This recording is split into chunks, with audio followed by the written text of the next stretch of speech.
Good evening, everyone. My name is Brian Thomas. I work with Teachers Curriculum Institute, and we're excited to bring you the second in our back to school special on getting started with your students using the TCI subscriptions. We are going to be recording the webinar for tonight so that if you have colleagues that would like to be able to see the subscription features that we're going to go over, but we're not able to attend, that you'll be able to share that link with them once we have that webinar uploaded. So we will make sure that you have a copy of that. We have a chat area off to the right with GoToMeeting. You can feel free to ask your questions there. I have a wonderful colleague in California, Seema Sadat, who can share with me any questions that we see there. I'll be going over tonight a lot of the features on being able to get started with students and what are some of the really great new features that we have added to the TCI subscriptions.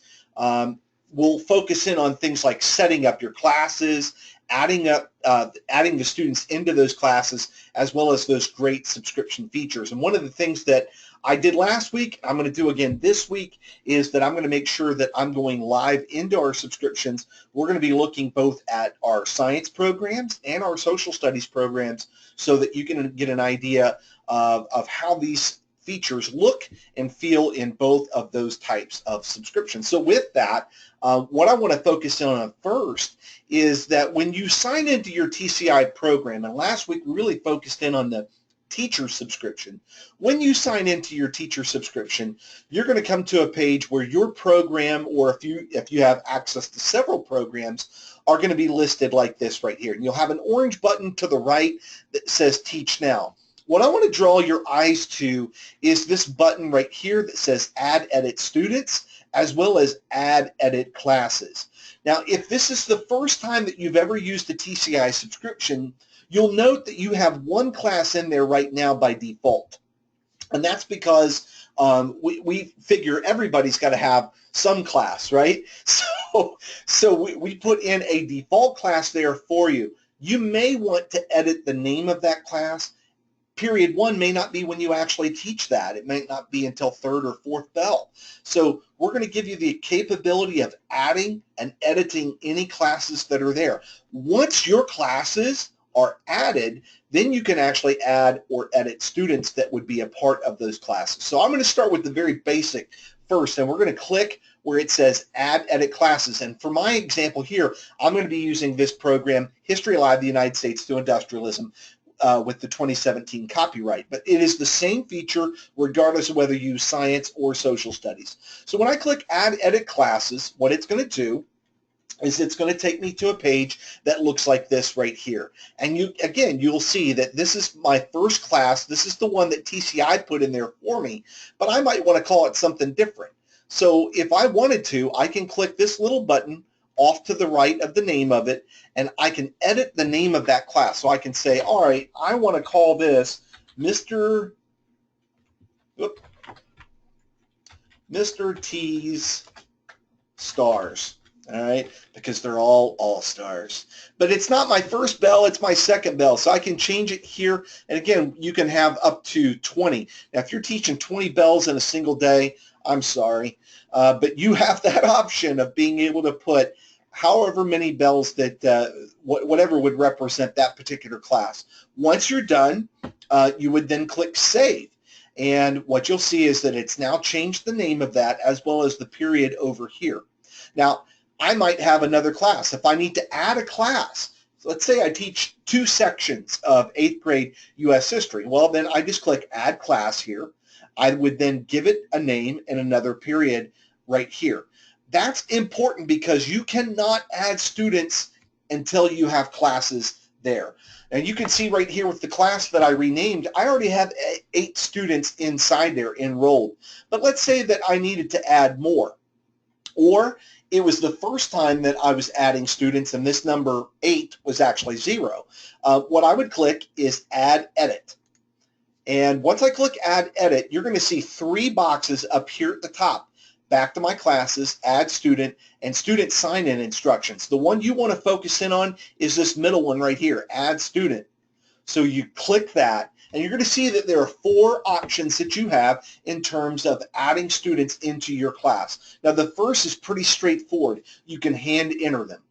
Now, for an elementary teacher, if you teach like a primary grade, K1, 2, that might make perfect sense to you. But if you're teaching middle school or upper elementary, even high school, using one of our high school programs, you may have 100 or more students, and that might sound like kooky talk, hand entering all that information. So that may not be your best option, but it might be, depending on what your particular grade level is and what your need is. But the facts are that you'll need the last name, first initial, a username for a student, and then passwords for them. Now, once you do that, you'll see that there are some things that you could toggle for things that they would have access to, which we'll take a look at in a little bit. You can also batch import students. Now, that's a little bit, I don't want to scare you. It's a little bit more technical because we really make it simple for you to be able to do. You download a template. It looks like a little spreadsheet like this. You fill in some information where you would put your student lists in there, and then you would come back here to the website and you would upload it, and we would create those student accounts for you. So that's another method in which you can add students into the class. Now note, I skipped over one. I'll come back to it. That says add existing students. So you can add by hand, you can batch import, and you can even do that at the district level. So if you're in a large district where they have purchased TCI, that might be a great option for somebody in the IT department, or if you have an EMIS person that handles all student data, that might be the route to go, would be batch import. Now, if you teach upper elementary, middle school, high school, the easiest by far method for adding students into the class is allowing the students to sign up themselves. All they're going to need is your email address, and what will happen is with your email address, they would come back to teachtci.com. They're going to click student sign in, and they would create an account. They're going to need your teacher email, and obviously they're going to need to know what class period to self-select into, but it takes about 2 minutes, and they can create their own account. Again, by far, it's the easiest method. If you teach early elementary, it might be a little bit harder for those students to key in that type of information, and that's why adding them by hand might be the route to go for you all. Or if you're in a district where you really need to control the usernames and things like that, then batch import is possibly your best bet.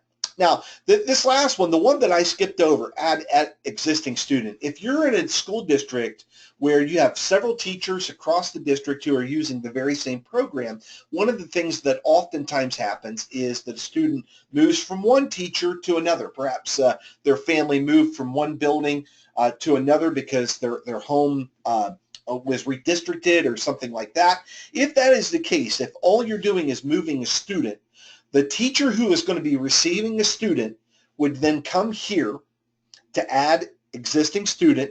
They would put in their last name. Let's say, for example, I typed in Bauer in there. And what's going to happen is it's going to search through all of the students that would have that same last name that are in your district, not just in TCI, that would be too many, but just in your district, and then you would be able to add and transfer that student into your class. So it's a way for them to transfer not just their name and their account, but anything that they have done, all of their work, their student data is going to transfer with them.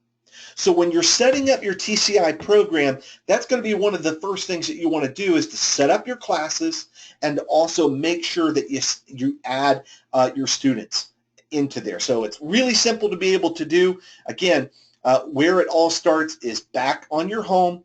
Again, underneath your program that you are going to be using, look for that AddEdit Classes. And then, of course, once you have a class inside there, you can then add edit students directly from there. Now, I want to focus in on some of the features of the program and what your students can expect when they're using the TCI subscription inside their classes. What is it like for a student who's using TCI subscription? So what I'm going to do is I actually am logged in as a student on another window, and I'm going to bring that over here real quick and drop it in so that we can take a look at it. One of the things that we have done is we've made sure that our text has the exact same content as what would be in our hardbound editions. But what your students are going to be experiencing isn't just the same content, but we're going to be providing them lots of additional experiences, or what I like to tell people is a content plus experience, something that they can do that they otherwise would not be able to do unless they had their subscription. So content-wise, they still have their text. Now, feature-wise, here's some things that they can't do with the print text, not unless somebody like James Earl Jones is sitting beside you or something like that. You can click play, and the text will read aloud to the student. A student can click something called a main idea viewer. And note what happens here is that it bolds the key sentences within a section of text so that students can see what are the main ideas that are there. If a student, let's say you were teaching middle school or high school and you wanted your students to outline a chapter, you wanted them to add Cornell notes, they can actually create a little box where they would then be able to create an outline and save that at a later time to be able to return to.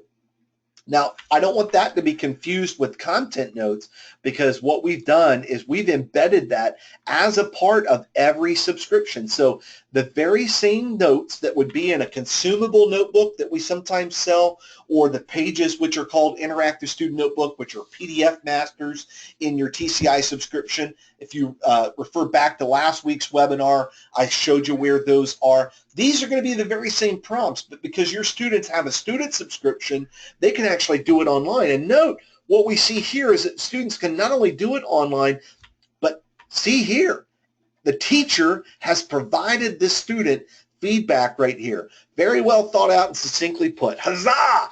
And so the teacher can give the students feedback as they're going through. So the student has the text. They have all kinds of really great features that they can use with that text. We looked at the main ideas. We talked a little bit about the text to audio. It sounds a little goofy if I do it over a webinar because there's a little bit of a delay. But if you want, practice that on your own. There's also the ability to toggle into Spanish, because you might have students that need to see the text in Spanish. You need only click it, and what will happen is it will translate the text for them into Spanish.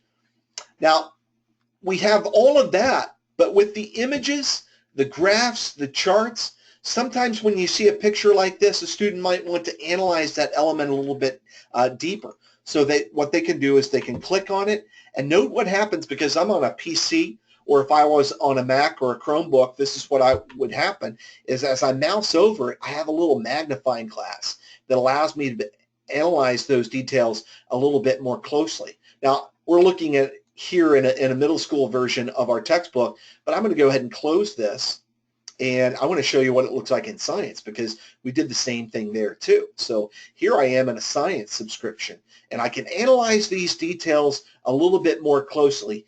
I've got my notes about the image or chart or graph or whatever that would be off to the right or sometimes the bottom. The other thing that you're going to see in the student subscription with regards to content is that we've taken the care to make sure that the students have a definition for any key content at the ready. So when they're reading through and they see that, oh, here's carbon dioxide, what is that? So if they click that, they're going to get an auto-population of the definition right there for them. Same thing right here with photosynthesis. So despite having a glossary, and I can show you where that is in just a little bit, the students have vocabulary at the touch and at the ready. So they have their text, they have really great features to go with that, they have their notes where they can take down here, and we've also started to include in subscriptions in our K-5 science, in our K-5 social studies, in our brand new middle school revision for ancient world, medieval world, and U.S. through industrialism, we've started to include these features called an interactive tutorial. And what it is it's a sandbox. It gives the students an opportunity to play with the concept and kind of check their understanding before they move on. So for example, here where the students are looking at a model, they can say, oh, I think that it's B there. I can check my answer. I got it right. I can move on to my next question here. Maybe I answer D here and I find out, oh, I got it right again. Now, folks, I'm totally doing this at random. I'm not that smart about photosynthesis. Let's see if I can miss one. There we go. So I missed one right here. I might come up here and reread that section as a student before I come back down, reset it, and then go ahead and guess again, and then get ready to take my content notes. So the beauty of these interactive tutorials is that there's a lot of drag and drop interactions. Sometimes there's video clips that students will watch. They're not always the same type of interaction, and this is that content plus experience that I was talking about. So this is something that is content rich, and it's something they can't do with just the print book, but they can definitely do with the subscription.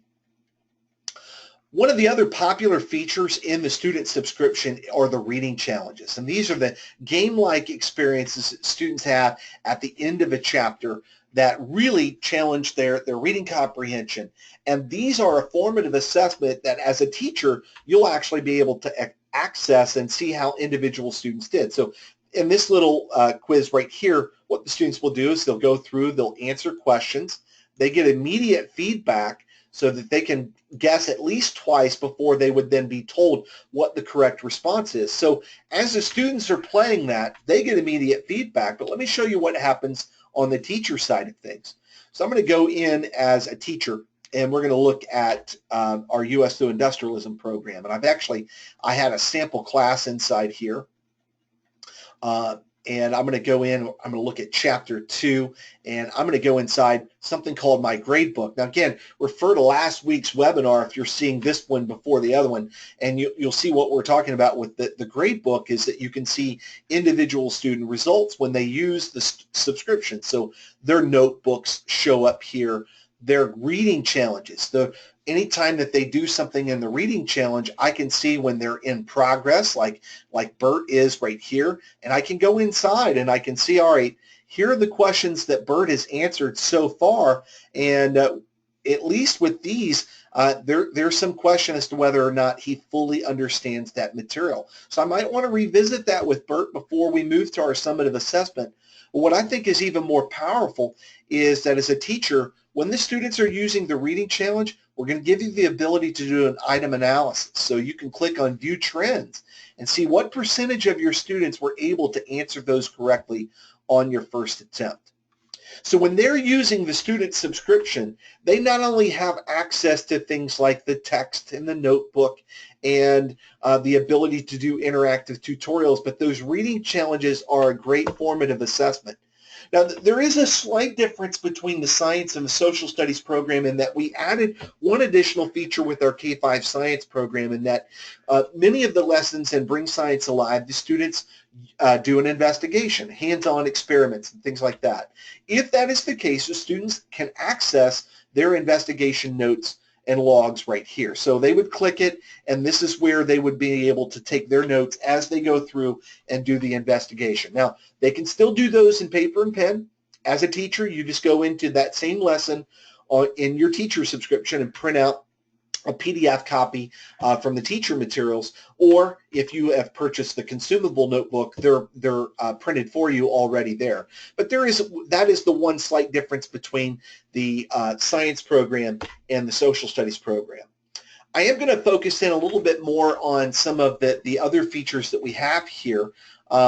There are annotated glossary, or I should say animated glossary cards for each of the lessons, where the students have a flip card for the key content terms. They've got the term on one side, and they can flip it over to the other to get the definition and study prior to their summative assessment. So they have glossary cards. They also have the ability to take online assessments. So last week, I focused in on creating a summative assessment. If I'm a student in a class where a teacher is assigned that, I would come to More, and I would be able to access those here, as well as be able to see my scores that I've received from my teacher on an entire lesson. So when my teacher has graded Unit 1, Lesson 2 on what is the role of producers in an ecosystem, I can see exactly what my scores were on the 4 items that students have access to from a subscription standpoint. So I have a 64 out of 80 right there. Not great, but not terrible at the same time. The students have things like a glossary. I don't know what kind of nerdy kid sits around and wants to look at their state correlations, but we've put them there in the subscription as well.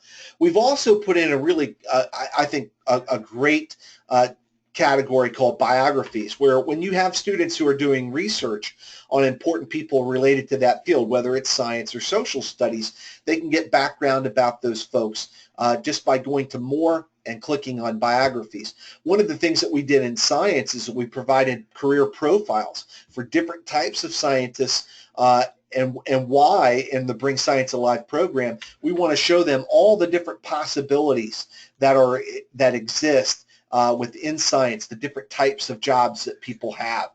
So I think both of those are really great features that your students would, I think, enjoy with some of the research that they do.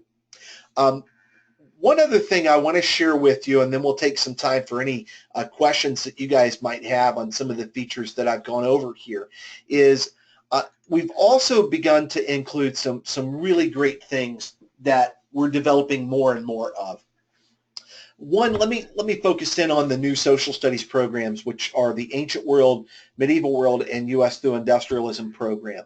One of the features that you all have access to if you have that new program is that we have put inside there a section of it called Investigating Primary Sources. And I'll give you a quick tutorial on that. Within the student subscription, when the students go through a unit of instruction, they will find one per unit of what we call an investigating primary source. So in Chapter 2 of the U.S. through Industrialism program, we find this article on Was Christopher Columbus a Hero?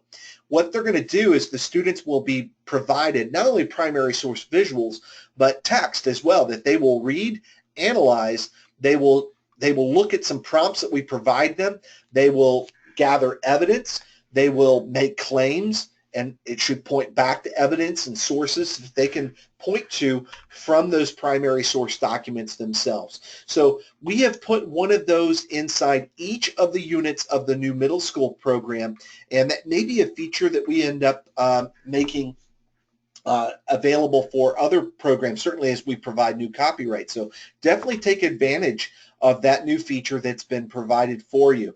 The other thing I would point out, and this is, I think, just really awesome, it's going to apply to anybody that has the 2016 Social Studies Alive copyright, which would be K5, and now the 2017 version of the middle school programs, Ancient World, Medieval World, and U.S. through Industrialism, is we've provided a resource library. So what I'm going to do is I'm going to switch programs here and show you an example of what that looks like.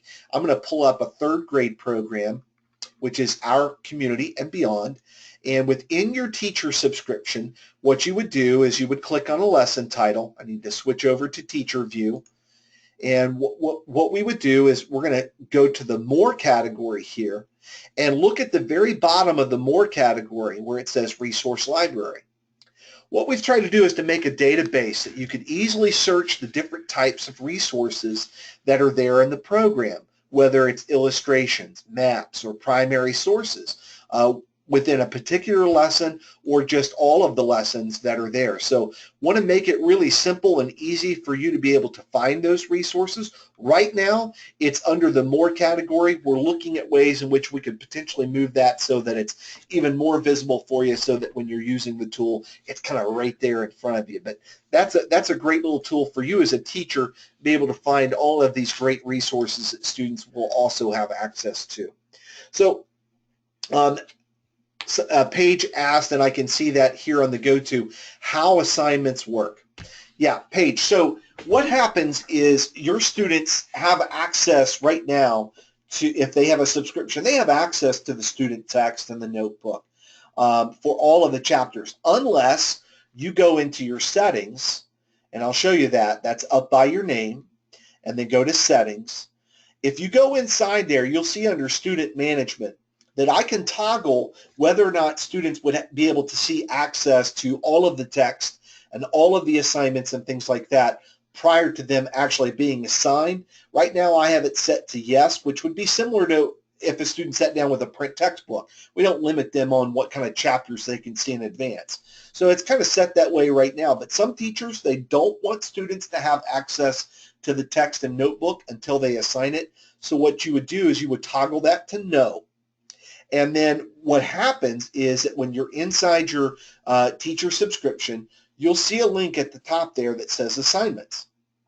When you click on that, what you have are two columns.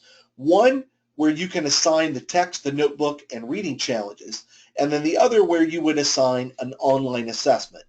So the students don't have access. If I toggled that to no in the settings beforehand, they would not have access to Chapter 3 until I actually go in and say, all right, I want it to be due on this particular date, and I give it a submission, and now that text and such would be accessible for those students to be able to complete, and not until. Now, if I needed to take that away, I just click the X there and get rid of it. Same thing for the online assessment. I can go in and I can create my summative assessment in advance, but just not assign it, because I may not want them to actually take that test until their little butts are in the seat, right? So I'm going to wait until they do that, until they're inside the class, and when they come in, I'm going to come in here, I'm going to hit the create button if I've not created the test, or if I have, like this class right here for the third chapter, I'm going to see that now the purple is now the button is purple, because it means I've created something, I've just not assigned it yet.